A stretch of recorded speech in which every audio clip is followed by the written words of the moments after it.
Hey, everybody, welcome back to another episode of the Growth Capital Podcast. I am your host, Justin Dixon, and today we've got John Smalley on the podcast. He is the founder of JSG, which is the John Smalley Group, which is a holding company where he is a serial entrepreneur. He buys businesses, sells businesses, invests in businesses, helps startup entrepreneurs. He's got a very cool thesis that he walks through of how he evaluates different types of businesses across a number of industries.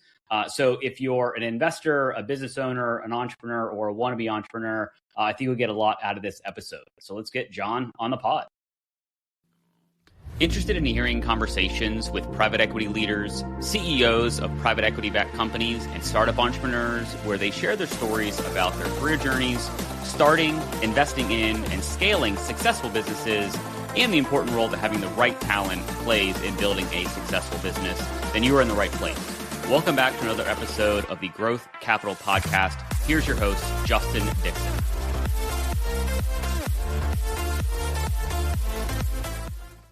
All right, John, good to see you. Thank you for being a guest on the podcast. Yeah, thanks for having me. Excited to talk to you. Yeah, awesome. Well, I've gotten a chance to know you over the last few years, but why don't you start everybody off, give us a little bit of an overview of who you are, where you are, and what you're up to right now.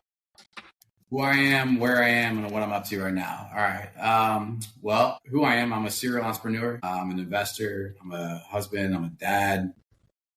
Those are probably two more important things. But from a business, standpoint, which I think is where your audience would care, I'm the managing partner of JSG. JSG is a holdco that has roughly 15 companies underneath it as what we call opcos, so 15 different operating businesses. Each one of those businesses operates in a different way. We have core thesis to our investment strategy that I can explain later if you want to hear more about. But so I'm the managing partner for that. Spend most of my time dealing with looking at companies that are between $1 million and $3 million in revenue and figuring out if we want to partner with them and help them scale and grow. We do a lot with startups within our own portfolio, which is currently around 15 companies. We look for synergies between the companies and opportunities to create startups. We also have in multiple incubators where people will come to us because of our track record and ask us to help them take an idea to actual fruition. The companies are in multiple industries, Justin. We're in environmental science. We're in venture capital. We are in software, hardware. We are in wellness. We are in pest control. We're in recruiting, and we've just got our hands in a lot of different places. So again, It goes back to our thesis. So a little bit all over the place. I live in Tucson, Arizona, if you want to physically know where I live, but our businesses are all over the country, all over the world. Awesome. Well, I know there's a lot to unpack there because I do want to kind of unpack JSG a bit more and learn about the thesis. But I kind of find our stories are intertwined very early in your career. We worked for sister companies. You were at Maxim Healthcare, and I was with a sister staffing firm, Aerotech. So I'm just kind of curious because you did a lot with Maxim, right? And so obviously that is a very, very large organization. You helped grow it. And I'm curious to learn about how that working for a big company, has that helped or hurt you as you've been the serial entrepreneur and kind of, and then I'd love to kind of learn about that first venture that you started, bought, invested in, because obviously now that you have 15 plus companies, I'm sure you've learned a lot of lessons, but I'm kind of curious how I always like to know people's kind of origin story, if you will. Yeah, sure. I love it when people ask me like, do you think it's helped you or hurt you? I do think legitimately it's a good question. I have a birthday that's on Christmas Eve, right? And so people are always like, ooh, how's that feel? I don't know, man. It's the only birthday I've ever had, right? Like, so, right. I think like I'm very fond of my path because it's worked out. I'm very excited to like share that path with people and help them down that path. So I'll talk a lot about that today, but it's not the only path. But for me, I came out of college. I had a degree in business management. I had another one, international business. Went to University of Amsterdam for that. And I know a lot of people come out today and they don't use their degrees, but I've used it from day one. I've used my degrees. And so I worked for a company called Abercrombie & Fitch. You probably still wear their clothes. So I worked for them, and they didn't pay anything, man, but it was big corporate America, and they were considered like a top 10 opportunity for new grads. And the lessons that I learned there were so much more valuable, Justin, than the amount of money I was ever going to make there. I mean, everything was done a certain way. If you remember, if you walk into Abercrombie or Hollister, it smells a certain way. It looks a certain way. You know, the music sounds, the lighting's the exact same way. And really learned like the value of consistency there. We use the saying a lot now in Bold Horizons, the workforce management group, that without consistency, there can be no quality. And I learned a lot about driving consistency in order to achieve certain levels of quality. And then also learned a lot about managing people because I was working with a lot of 17, 18, and 19-year-old kids. And that's not always the easiest thing in the world to do. So then I move into Maxim Healthcare, booming company, looking for younger people that are just interested in working 65, 70 hours a week. You know this because the sister company that you worked for had a lot of the same culture. Work hard, play hard. And if you're talented and you show up every single day and you're willing to learn and you're willing to grind, there's an opportunity for you. And so I took that opportunity. I started off entry level. I ended up overseeing most of the operations at some point in time for the staffing side, and then even the home care side down the road, as well as other divisions within the company. But your question was like, was it valuable? Absolutely, man. I mean, the amount of education and mentorship that I got there over the 13 years, it dramatically minimized my learning curve as far as being an entrepreneur. They are two different worlds. Big corporate America is where a lot of entrepreneurs should or would normally strive to have their company get. And so when you come out of that environment, you kind of know what you're aiming for. You know what you're trying to build. And then you realize pretty quickly that you don't have any of those resources that you took for granted while you were there. So you got to bootstrap it and you got to figure out things on your own. But I would say that Maxim's very, very responsible for who I am today, not only as a person, as a businessman, but also as an entrepreneur and an investor. To this day, I still talk to a lot of those guys openly. I would give 99% of them a job if they needed one. The culture there is still strong. And a lot of the things that I wanted to build in my companies going forward was geared around what I learned and what I was part of at Maxim Healthcare. So yeah, man, I would actually highly advise for anybody who wants to be an entrepreneur, especially if you know the industry that you want to be in, you're a entrepreneur, successful one in recruiting, like go work for a big recruiting company. Yeah. Like let them pay for your learning curve. Let them educate you. Let them show you how things are done at the level that you want to strive to get to once you start your own company. Because it's an amazing experience and it'll absolutely minimize your chances of failure and maximizes your chances of success. As you know, I think like 90% of all small businesses fail. Yeah. So yeah, I would give that advice to my boys one day if they ever asked for it. And I would give it to anybody else that was interested in hearing the story and the why behind it.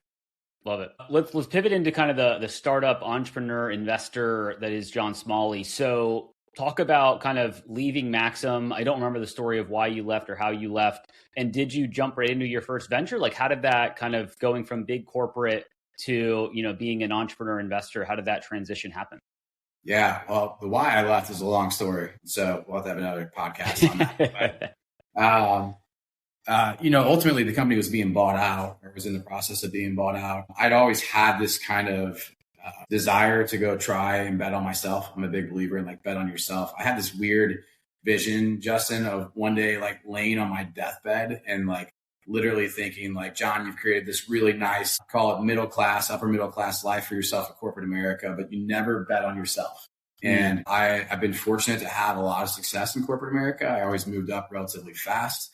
And I made a lot of other people a lot of money. So at some point, I just knew I was going to have to test the waters. Probably contrary to what people at Maxim would want to hear, I started my first business while I was at Maxim. I was in charge of basically taking over the worst territories and fixing them up and deciding if we were going to shut them down or repurpose them or let them go and try to get them to grow to the point where the company wanted them to be.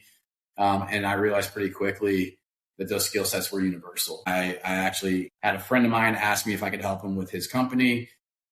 His issue was not cash flow. He had plenty of cash. He lacked strategy, and I was able to work with him. And he was an influential guy in town. We helped this company grow quite a bit. He paid me for that, and that was the beginning of my career as a consultant. So the first company I recruited was a company called Bold Horizons, which now does multiple things. And I no longer directly consult. I do actually have a couple of partnerships that I'm still part of, but we now hire in consultants. I believe I've hired in you in the past to come in and help us execute on investments and projects that we're looking at taking part of. So that was the first one. While I was still at Maxim, and again, it'd be interesting to see if anybody at that company watches this podcast. Luckily, that was a while ago. Yeah, right. Sorry, guys. But I also jumped into the wellness industry. I had a guy at the gym who's now one of my best friends. His name's Rob Tatum. Crazy smart. And we used to always argue with each other at the gym about like politics and the world and all that stuff. But he was smart. And I used to always listen to what he had to say and then go home and think about what he had said. Anyways, he knew I was in healthcare. He said, hey, we're interested in this healthcare. I know you're in healthcare. Well, I was in traditional. And everything that he was in is what we call progressive care or wellness. So longevity. And I just knew based off of the experience I had at Maxim with all the hospitals and the insurance companies that Western medicine provided amazing, resources and results and opportunities for people, but it lacked a lot of like new medicine, progressive medicine. And I also noticed that a lot of my friends who were making good money were looking for opportunities that were not available from a healthcare standpoint, from your traditional PCP, primary care physician, doctor, et cetera. So we started that. And while I was at Maxim, I watched both of those take off. So to be fair, when I left, I had already had 2 businesses in the mix. I had an opportunity to start another one literally the day that I left Maxim, which was a pest control company that we scaled into a regional player and a pretty good opportunity. So yeah, I saw what was going to happen, and I went ahead and utilized my time at corporate America to let me get somewhat down that path.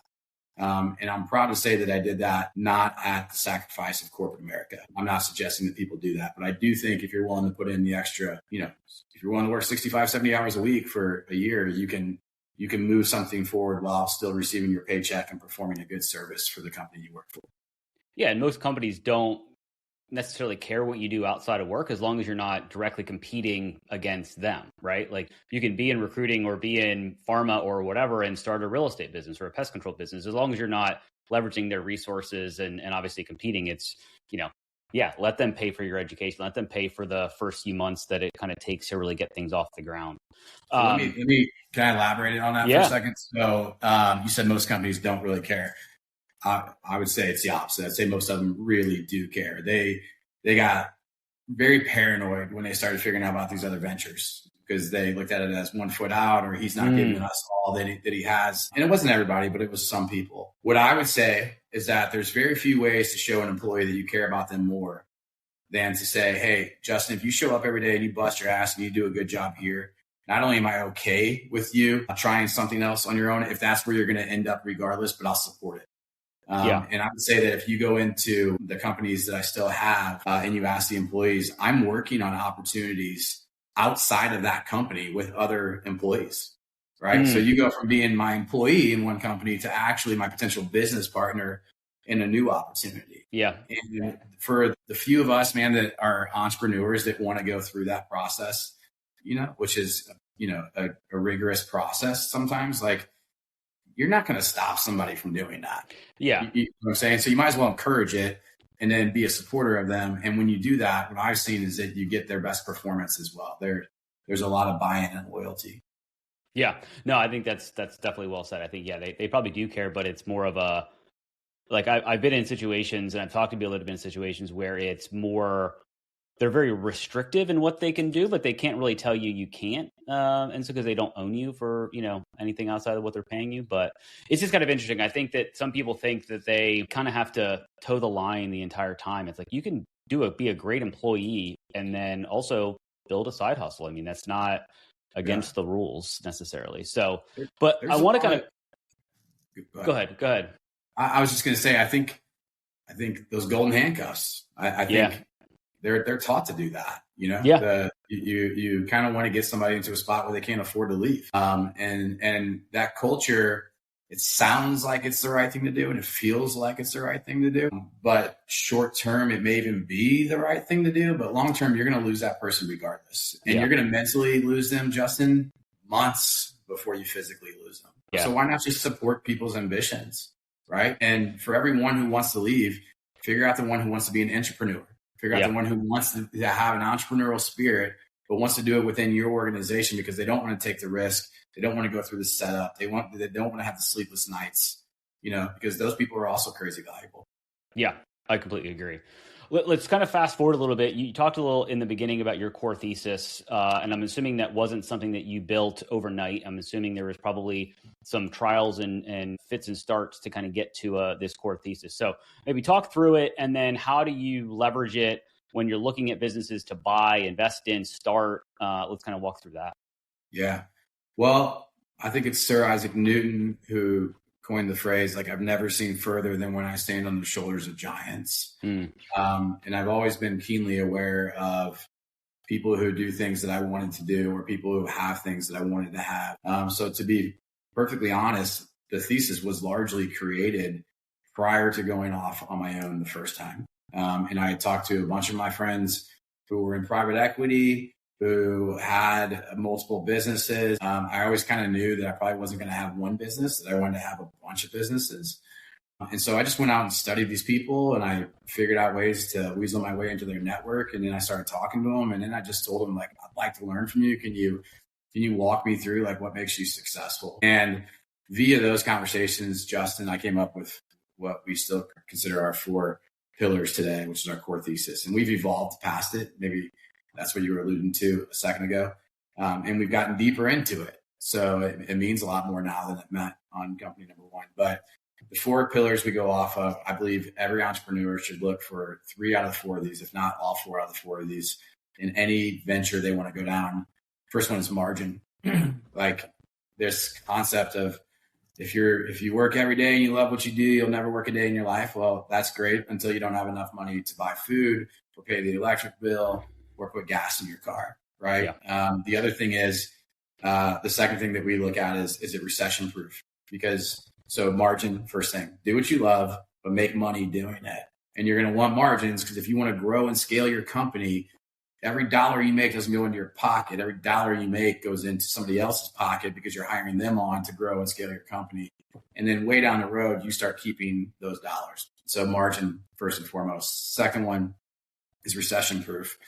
I could show you the math. Every 6 years, roughly, there's some sense of a recession. And sometimes it's like 2008 and you know that it was a recession. And sometimes it's probably like 2014 where there was a recession, but it just may not have been in 2008. But there's something that happens every 6 years. And there's a lot of like geopolitics that goes into that, and macroeconomics and even microeconomics that goes into that. And we can explain to you why. But I don't want any business that's temperamental to that, right? I made a ton of money during COVID because they had the PPP loans that were going out to people. Every one of my businesses was recession proof, because we won't start a business or invest in a business unless it is, right? Yep. And recession proof, by the way, doesn't mean the recession doesn't have any impact. It just means that it won't put your company out of business. Right. So everybody else was going out of business, and all the JSG companies that were built on this concept of having margin and being recession proof were getting a bunch of free money from the government to stay open. We were going to stay open anyways. So we just simply said, look, everybody's got a 3-year plan. Start getting to year 3, because we've got this, not that COVID was fortunate, but we've got this fortunate business time where the government's giving out a ton of free money. We're going to utilize it. We're going to move our company forward while everybody else is trying to figure out if they're going to keep the lights on or go back to work. Yeah. Right. So that just shows you how the thesis works. Third one, reoccurring revenue.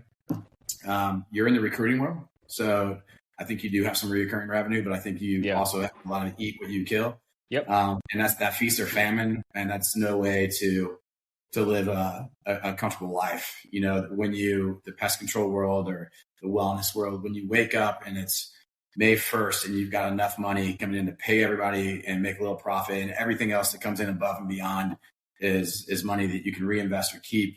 That's a really good life. Also, if you're going to sell your company, and we do, we sold 6 companies, I think, in the last year, but then, as well, I think from your investment portfolio, that those companies usually go for 2 or 3x more than companies that don't have reoccurring revenue. So margin, recession proof, reoccurring revenue. The fourth one, this is the magic pill. Your guys should use this, is innovation in industries that would reward it, but do not require it. Right. And so if you got to say that sometimes like 2 or 3 times or slow. Innovation in industries that would reward it, but not require it. This phone requires it. If Apple doesn't continuously update their iOS, they will go out of business. Samsung will eventually put them out of business, right? Or whoever's going to come in to play, right? Pest control, which is one of the first industries I got into, they don't. People have been buying pest control for the same way for 70 years. It doesn't mean that they didn't want something different. Most people I talked to wanted something that involved less chemical. It was more proactive. It was more environmentally friendly, right? But they weren't requiring it. However, the second I brought it to the market, people decided that, yeah, they would switch. And in those industries, which we call sleepy industries, you don't go to bed at night thinking you're going to wake up in the morning and be replaced. These guys go to bed at night wondering what's going to happen overnight, right? And so if you can drive innovation, Justin, in those industries, it's a great way to capture market share. And if you already have margin, and you already have it's recession proof, and you already have recurring business or revenues, and then you can grab market share.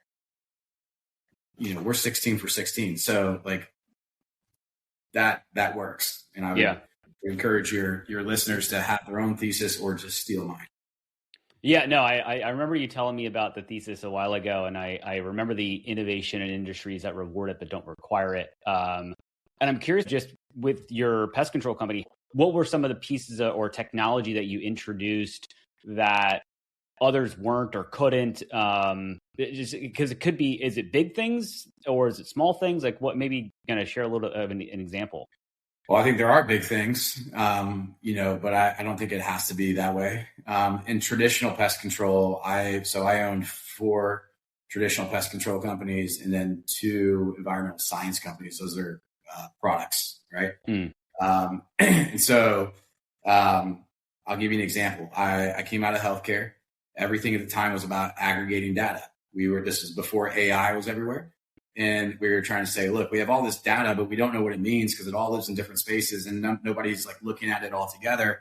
And when you look at the total map versus just the different data points, it tells a different story, right? And so that was the big thing in whatever year that was coming out of healthcare, probably 14 years ago. And so they were talking about how do you do it? How do you predict outcomes? How do you know if somebody has this, and this, that this is going to happen? So then I get into pest control and I'm talking to an industry leader and I'm saying, you literally service like 7 of the 10 homes on my street. Yeah. You guys dominate. Why? Well, we love density. Density reduces drive time. Okay, cool. Makes it more profitable. I get it. Right. But you guys are saying you're environmentally friendly. You come out to my house, you do your service, then you write down the notes on a piece of paper, and then you stick it in my door, and that paper ends up in my front yard. So your chemicals may be environmentally friendly, but your piece of paper floating around my yard is not environmentally friendly. And I just asked him, I said, why would we not use iPads? Right? Like, let's get rid of paper. Not to mention the fact we got to store these things for like 7 years. Yeah. Right. So now we're paying somebody else to store it. And I said, on top of that, if we were using iPads, wouldn't you be able to tell that if I was treating my house for crickets and it was May, and I was treating Justin's house for crickets and it was May, that Susan's house who's next to me that I don't have, she probably has a cricket problem, especially if we're doing a good job.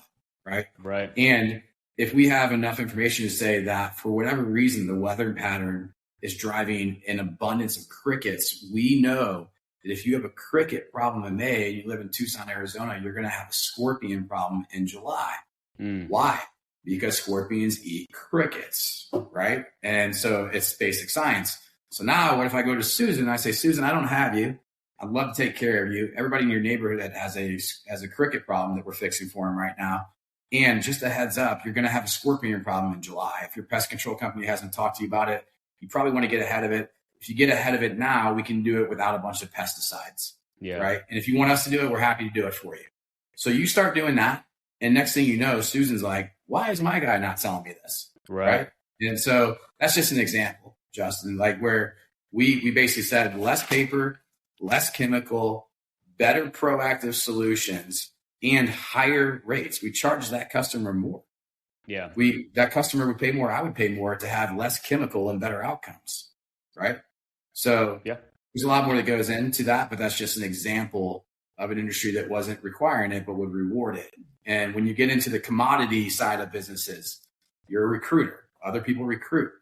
the way you treat the customer and the experience that you create for the vendor, it better be different, because that's the only way for you to take market share. Yep. Right. Yeah. So let's talk a little about, you have 15 companies under JSG. You've sold 6 of them in the last year.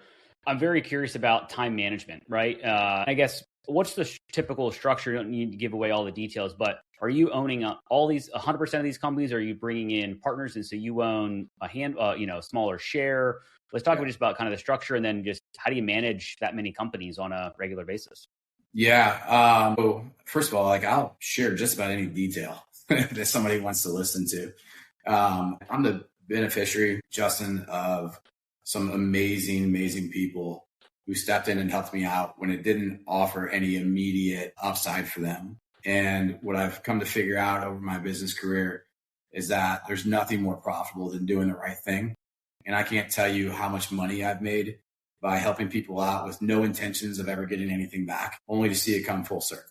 Right. I mentioned the incubators. Yeah. That's me helping other people out, and other people being like, oh my gosh, I know the guy for you, as they talk to other people who are going through their experience or having their problems. Right. So happy to share. It does come full circle. I'm happy to share even if it never comes full circle. Okay. Go back to your question. Your question was what? Remind me. Just about the structure of some of the deals that you do, just because I'm curious, if you own 100% of 15 companies, that's a lot of board meetings and all that fun stuff, versus if you own, 10 or 15% of a bunch of companies, then you're more of a LP and all that fun stuff. And then, just how do you manage all of it?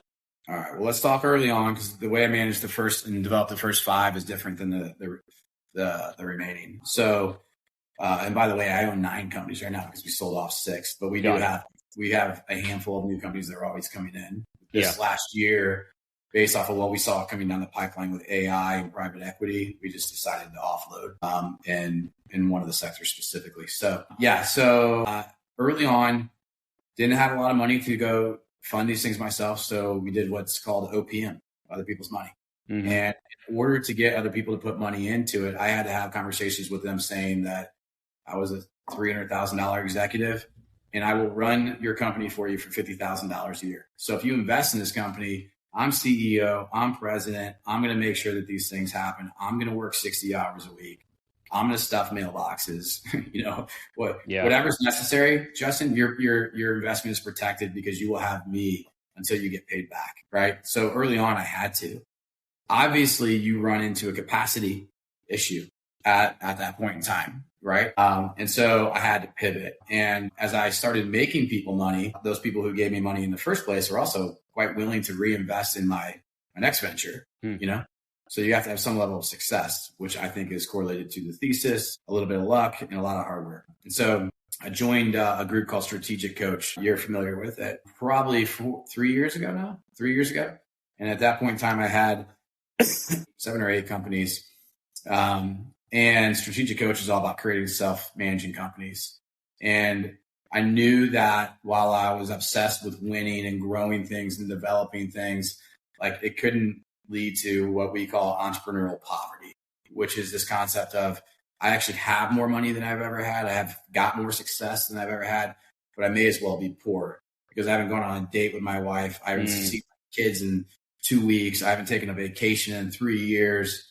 You might as well be poor. That's how poor people live. So I became very conscious around putting together a strategy and a plan that would allow me to start to work my way out of these businesses. What I thought I realized was that I was going to have to take a major financial hit in order to afford somebody to come in and replace me, right? But when I got somebody to come in, I got 100% of my time back.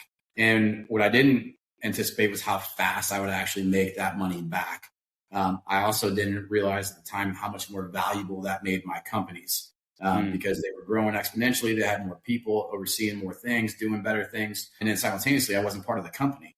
So out of those companies that I've sold, I wasn't part of those. And as you know, again, I think from an investor standpoint, we pay the most for those companies, right? It's the company that has a CEO or a president that works 60 hours a week and everything hinges on him or her.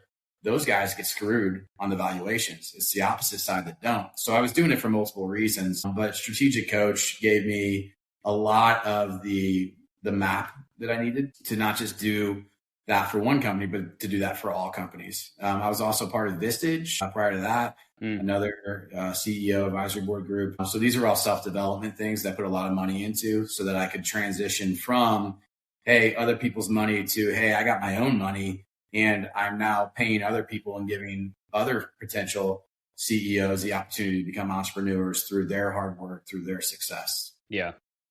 I'm curious about sometimes I talk to entrepreneurs and that they almost have a little bit of a identity crisis when they think about selling or when they leave their business, because that's been their baby forever. They built it or they bought it very early on and they grew it. And then when they leave it, they kind of just don't know what to do. Their identity was, I'm the founder of, or I'm the CEO of XYZ company. Did you run into any of that when you started to kind of transition out, where people weren't coming to you with all their problems and questions, which maybe that made you feel good or bad? I don't know. I'm just kind of curious kind of how that worked. Yeah, I'd love to tell you this whole sob story about, how much I'm at. No, man, the best feeling in the world is taking a big ass check, Justin. And you can be conscious. You probably should be conscious of who you sell to. And it doesn't mean I didn't have those little feelings. I still see trucks drive around and my kids are like, Dad, that's your truck. It's like, no, it's not my truck anymore. So there is some of those things and you can be proud, but I take a lot of pride in building companies that can be sold for significantly more than they were worth when I got into them. You know, the other thing is that I do different than a lot of people is I'm not tied to any industry or one business, right? People like sports, people like food, they like culture. I like business, man. I don't give a shit what the opportunity is. If there is margin, if there is, if it's recession proof, if it hits those pillars, and especially now, if I can put myself around other really good people and challenge the status quo, the fourth pillar I mentioned earlier, dude, I'm going to do it. Right? So I had other companies to go to. I had other companies, as soon as I would sell one, I would start 2 new ones or invest in 2 new ones. So I never had like a lack of purpose or identity because it's tied to a bigger portfolio. But also, all that being said, I'm more focused on being a good human being. And a big part of that for me is being a good dad. And I've got a 10-year-old boy and a 7-year-old boy. And the need and desire to spend time with them when they are 10 and 7 is more important to me right now than it was 5 years ago. And it's more important that I spend that time with them right now than it will be 5 years from now. Yeah. Right. So like my kids aren't going to pause. My wife's not going to pause for me to be a good husband as I grind to grow additional revenues or worth that I likely will never spend. And that doesn't mean I'm not making money. It doesn't mean all that stuff, but it means I'm not tied to any one business. I'm tied to being a good person, creating value, not just for the business, but for the people who work for it, and then creating opportunities for other people and doing it over and over again with the freedom of time, the freedom of money, the freedom of purpose, and the freedom of relationship. Yeah, no, I love it. How do you kind of come across all these deals? I mean, obviously it probably is easier now because you have a track record and people know you as this entrepreneur, this investor. But early on, it seems like you just kind of forced your way or found your way into rooms that you could, like you said before, kind of work with people that are more successful and kind of are where you want to get to. So how do you find the deals? How do they come to you? And then other than the thesis, do you have other vetting processes that you go through? Well, I find the deals. I've always tried to pride myself on 2 things, and that's being self-aware and then self-development. So I think I'm fairly self-aware, like maybe borderline paranoid self-aware of how other people see me or what's going on or what's not going on. And then I put a lot of time into self-development, as in like, this is an area that I'm not good at. I need to get better at. And when you do those things, you're naturally going to surround yourself with other people who are also doing those things. And in my opinion, the reason I'm so focused on those 2 things is all of the leaders, Steve Jobs, Bill Gates, Phil Knight, whoever, who have really done special things, they all excel with those 2 things. Right. Yeah. And so I would say that's part of it. I just started doing things. Like there's a saying that says, if you want to be wealthy, do what wealthy people do. I just started doing things that people who had what I thought I wanted, or, lived the way that I thought I wanted to live were doing. And then, you're right. I had to develop friendships and networks and relationships. But to me, I genuinely like people. So that wasn't hard to do. And I also genuinely like helping people. So I would just go out of my way to help that person first. And again, it seemed to always come back full circle from that. So There's outside of that, with regards to finding new opportunities, there's a couple different ways. Reputation now is what leads to most. People seek us out. We don't do any advertising. We have private equity companies that come to us. We have large investors that come to us. They send us stuff. Can you check it out? Can you tell me if you think it's a good deal? If it is, let's partner on it. People come to us because we've helped them out in the past and they're looking for help again, either with the same company or another company, or they're trying now to grow and expand their portfolio. So we partner with them at a different life cycle in whatever their professional career is. So we have that. And then when you have that many companies, you can also start to roll up the total P&L. Yeah. Right. So an example would be for me, when we started doing recruiting, which I know is what you do. We had, call it 10 or 11 P&Ls, and between them, there was an annual spend of, call it, I don't know, I'm going to make this up, $700,000 in recruiting. And man, we got a ton of value. There's a lot of value in recruiting, like getting the right person. We paid people like you all day long, right? I came from a recruiting background as well. So at some point I started to realize we're doing 700,000 here.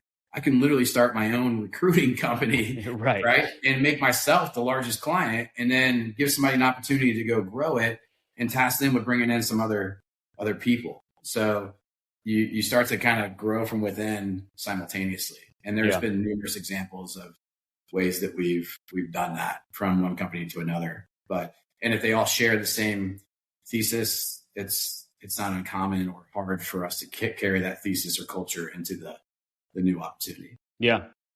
Interesting. Well, as we kind of wind things down here, we have to talk about AI. So I'm curious kind of how you're leveraging it more for yourself as a serial entrepreneur to be able to manage your time better. Like, just kind of give me the high level on how you're using it, and maybe how you've leveraged it in some of your businesses that, to what you said earlier in your kind of pillar 4, that kind of reward the technological improvements versus requiring it.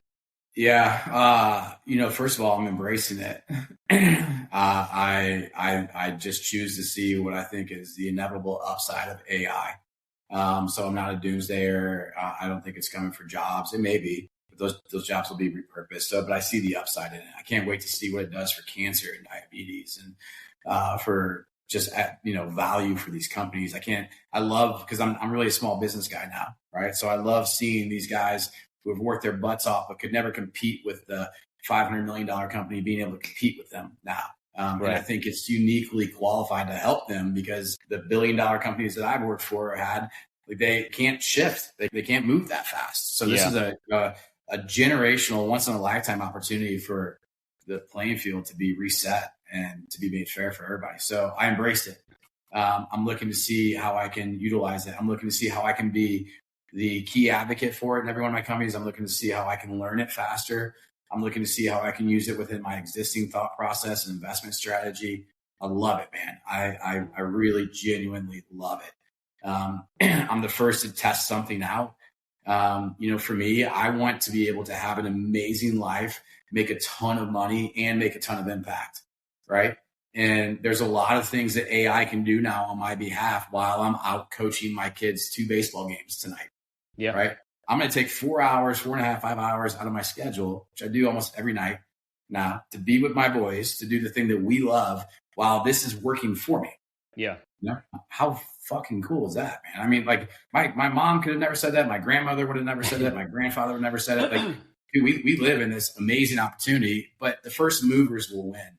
Yeah. So that's my viewpoint on it. I use it everywhere. I'm looking for more places to use it. I'm looking on how to start up companies with it. I'm looking at figuring out ways to scale companies with it. I use it in my personal life. I have my kids using it. It's just something that we're choosing to embrace. Yeah. No, I love it. Yeah. It's a fascinating tool. And I think if you're putting your head in the sand and thinking it's going to go away, I think you're going to be sorely mistaken very, very quickly. And people are going to blow you away who are competing with you right now. And maybe you don't even know that are competing with you right now. I know that you had 15 businesses, you sold 6. I guess, what's the next kind of 12 months look like for you? Are you looking at buying more, selling more, kind of some of the column A, some of column B? Yeah. Yes. I'm going to let whatever happens, man. I'm going to continue to grow the businesses we're in. We're getting into some new industries that are really fun. We're actually developing a company called Lyft, which is an AI infrastructure company for the guys and girls who run businesses and know they need to do something but don't know what to do. Like this company comes in and facilitates the process for them. And so I'm trying to solve a problem that I had at once, and I know other people have. I've got an NIL startup called Frame, which is really cool, really going to disrupt the way current NIL is done that I'm part of. I'm getting into different industries based off of relationships that I've made through previous deals. And yeah, like anybody who sees this, it's like, hey, I could use some help. First of all, I don't have to buy your company to help you. I'm interested in just helping people. But yeah, man, no doubt between investing, starting companies, buying companies, probably selling companies again. I'm going to continue to work at whatever level makes me the happiest. And some of that is driven by making money, and some of that is driven by having amazing friends and doing amazing things and being with my family. And I believe that that's all possible. Yeah. Well, no, I think that's a great way to kind of wind things down. But before we get out of here, I got a 3-pack of questions I ask every guest. So first question here is, what's an influential book that you maybe would recommend to the listeners? Oh, man, I love books, dude. An influential one, though, for the sake of what we've been talking about today, Shoe Dog by Phil Knight. I think I even mentioned him earlier. It's his autobiography. Yeah. It is entertaining. It is motivating. It is eye-opening. And anybody who is debating on whether or not they have the gall or the stomach to go do their own thing, and it's not meant for everybody, should read that, because it shows you the power of persistence and commitment. And it's really cool. It's an American success story. So yeah, I'd highly recommend Shoe Dog by Phil Knight. Cool. Awesome. Second question here. Favorite thing to do outside of work? And maybe you've already mentioned it with baseball, with coaching your boys. Yeah, that's it. It's not even close. I enjoy other things, man. I enjoy the other things are not good. I enjoy, happy hours. I enjoy gambling, but the most productive and my favorite thing is developing these young men into good people and baseball players, and being able to use the world of baseball to convey life lessons and opportunities to my boys. I'm not perfect. That's work proves it on a regular basis, but just being able and capable of spending that much time with them in these influential years is an absolute game changer for me. Yeah, love it. Final question here. Favorite vacation spot? Oh, man. So that's not my favorite city. That's my favorite vacation spot. It could be a city. Yeah, it could be a city, but it probably has to be a city. I'm just saying, I'm not sure that it's the same. My favorite city is Amsterdam. Okay. And my favorite vacation spot, man, depending on what I'm trying to accomplish, Portugal. Okay. Is up there. Maui is up there. Paris, Prague. Dude, I got a lot. And I got a lot of places I want to go. So the one I want to go to next is Croatia. Okay. Fair enough. I've heard great things about Croatia. I've not been, but I think I definitely want to make it back to Tuscany. I think that's kind of on Alice and I's bucket list. Yeah. I mean, Rome, there's so many cool spots in Italy. The whole country is cool. What about you? Where's your favorite vacation spot? I think my favorite is probably Tuscany at the moment, or I like going to London, frankly. I think London's cool too. I like London. I've also been there 3 times now, and it's not rained since when I was there, which is very, very rare. So I highly doubt the next time we go, it'll be nice and sunny. But John, man, it's been really cool to kind of get to dig into your story a bit more and share it with the world. If people want to reach out, learn more about what you're doing, if they want to, maybe run a business idea by you, what's the best way to connect with you? LinkedIn, just find me. John Smalley, is the easiest way. You can ping me on there. I don't manage my own social media. But if you drop a note and saying that you saw me on this podcast, I can have my team make sure that they flag me. So I don't know, maybe you can throw my LinkedIn profile on the post or whatever, however this comes out. Yep. Yeah. We'll share the link in the show notes, and so people can reach out pretty easily. So John, man, really appreciate your time. And thanks for being a guest on the podcast. Yeah. Thanks for having me. Enjoyed it. I hope you found at least one actionable insight from this episode of the Growth Capital Podcast, your one-stop shop for insights from private equity leaders, CEOs, and startup entrepreneurs on starting, investing in, and scaling successful businesses as well as the role having the right talent plays in growing a successful business. It would be greatly appreciated if you would rate and review this podcast. And if you're watching on YouTube, please like and subscribe and drop us a comment so we can expand the audience of this podcast. Thank you for all your support, and don't forget about upcoming episodes dropping every Tuesday.